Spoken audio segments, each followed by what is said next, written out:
Welcome to Luca is a Billionaire, where the only thing I invest in is your answers. You start by making sure your Twitch account is ready. Verify email and enable 2FA because Twitch requires a secured account to add payments. Next, gather the card number, expiration MM/YY, CVV, and billing ZIP so you don't interrupt the flow. Once done, open Twitch, go straight to Settings Payments. This is where you add a new card. I explain each field as you enter it, so you understand why accuracy matters and avoid common entry errors. Now you'll enter the card details.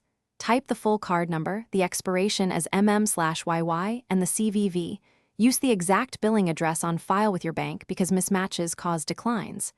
Make sure the browser padlock shows HTTPS. This protects data in transit.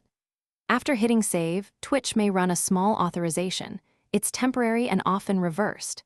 If a verification code is requested, check your bank messages and input that code. This step finalizes the secure link between Twitch and your card. Finish by confirming the card appears under Payments, and if needed, set it as the default.